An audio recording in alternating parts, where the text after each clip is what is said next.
अस्सलाम वालेकुम। मैं हूं उमैर अमानत और आप देख रहे हैं मेरा यूट्यूब चैनल। नाज़रीन, मैं आज टेक्सला म्यूज़ियम में मौजूद हूं। यहां पर 2500 साल पुराने बुद्ध मत के नवादरात को महफूज किया गया है। चलिए चल के आपको टेक्सला म्यूज़ियम की सैर करवाते हैं।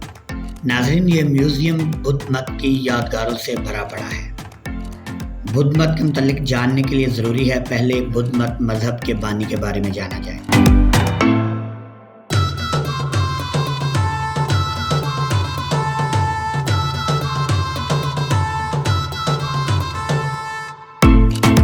आज से तकरीबन 2500 साल पहले नेपाल की एक रियासत कप्पल वस्तु के करीब एक छोटे से गांव में एक बच्चा पैदा हुआ। राजा के घर में पैदा होने वाले बच्चे का नाम सिद्धार्थ रखा गया और इनका ख़ानदानी नाम गौतम था। बाद में जब इस लड़के ने ज्ञान हासिल कर लिया तो इसका नाम बुद्ध पड़ा। दुनिया इसे गौतम बुद्ध के नाम से जानती है।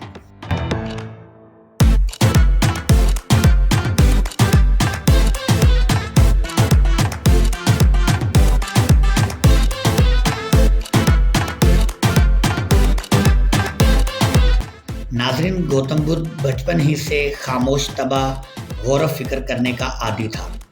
इसकी तबीयत नेकियों की तरफ माइल रहती थी और ये गुनाहों से दूर रहता था। इसका वालिद, जो कि उस रियासत का राजा था, वो अपने बच्चे को दुनिया की रग़बत में मुब्तला करना चाहता था। इसके लिए 16 साल की उम्र में गौतम सिद्धार्थ की शादी अपने चचा की बेटी यशोधरा से कर दी गई। एक दफ़ा का वाक़या है कि गौतम बुद्ध अपने एक मुलाजिम के साथ महल से बाहर सैर करने के लिए निकला। उसने रास्ते में एक मफलूकुल हाल फरसुदा दिल शख्स को देखा। उसको देखकर गौतम बुद्ध परेशान हो गया। थोड़ा सा आगे निकले तो इसने कमज़ोर और ज़ईफ़ इंसान को देखा जो अपनी बीमारी की वजह से एक कदम भी न चल सकता था। उसने उसके लड़खड़ाते हुए कदमों को देखा कि उसके कदम अपने जिस्म का बोझ भी उठाने से कासिर हैं। तो इस मंजर से गौतम बुद्ध इंतहाई गमगीन हो गया। अभी थोड़ा ही आगे निकले थे कि गौतम बुद्ध ने एक जनाजे को जाते हुए देखा। लोगों ने जनाजे को अपने कंधे पर उठाया हुआ था और कब्रिस्तान की तरफ लेकर जा रहे थे। तो गौतम बुद्ध ने अपने मुलाजिम से सवाल किया कि ये क्या है। तो मुलाजिम ने कहा कि पहले खुशहाली है, बाद में बीमारी है और बीमारी के बाद इंसान इतना लागिर हो जाता है कि वो मौत के मुंह में चला जाता है और उसको इस तरह उठाकर दफना दिया जाता है। इसके बाद थोड़ा और आगे निकले तो गौतम बुद्ध ने देखा कि एक फ़कीर दरवेश, साफ बातन इंसान जिसका चेहरा नूर की शुआओं से रोशन है और वो कनात की दौलत से माला माल है। उसने इसके चेहरे को जैसे ही देखा तो गौतम का दिल दुनियावी लज्जात से किनारा कशी इख्तियार करके रूहानियत की दुनिया में दाखिल हो गया। नाज़रीन, यही वो मोड़ है जहाँ पर एक राजा अपनी सल्तनत को छोड़कर, दुनियावी ऐशो इशरत को छोड़कर एक रूहानियत की तरफ कदम रखता है।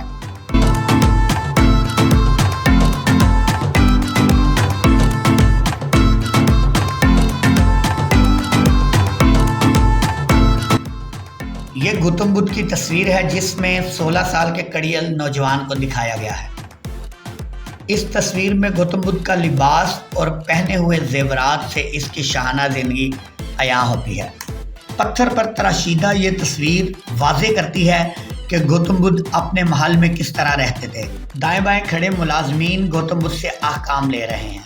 नाज़रीन, ये जो तस्वीर आप अपनी टीवी स्क्रीन पर देख रहे हैं, यहाँ पर उस अजीम रवानगी का जिक्र है जब गौतम बुद्ध 29 साल की उम्र में अपने महल से निकले ज्ञान हासिल करने के लिए। नाज़रीन, अगर गौतम बुद्ध के ज्ञान की बात करें तो इनके ज्ञान में बिल्कुल अमन और आस्थे की बात थी। आप ना किसी को तकलीफ देते, ना किसी को गमगीन करते, ना किसी को रंजीदा करते।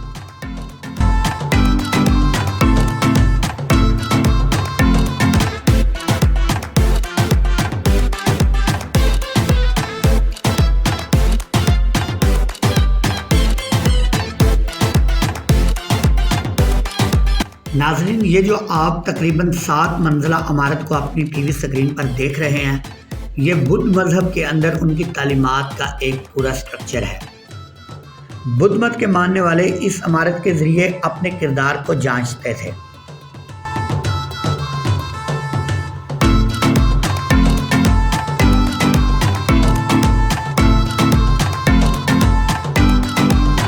بدھ مت کے پیروکاروں کے متعلق کہا گیا ہے کہ یہ اپنے دانت توڑ دیتے تاکہ جو خوراک کے اندر بیکٹیریا ہیں ان کو تکلیف نہ پہنچے۔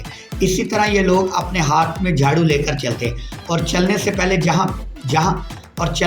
جہاں سے انہوں نے گزرنا ہوتا اسے جھاڑو سے صاف کرتے تاکہ نیچے رینگنے والے کیڑے بھی ان کے پاؤں کے نیچے آ کر مرے نہ۔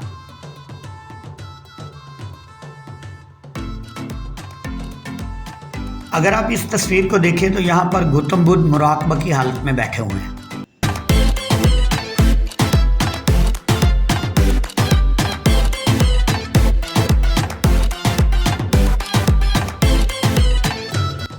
ناظرین، یہ تصاویر گوتم بدھ کے پجاریوں کی ہیں جو گوتم بدھ کے ماننے والے تھے اور گوتم بدھ کے پیروکار تھے۔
ناظرین، اگر آپ کو ہماری آج کی ویڈیو پسند آئے اس کو لائک کریں، شیئر کریں اور ہمارے اس چینل کو سبسکرائب کریں تاکہ ہماری آئندہ آنے والی ہر تاریخی ویڈیو آپ تک جلد پہنچ سکے۔ والسلام علیکم ورحمۃ اللہ وبرکاتہ۔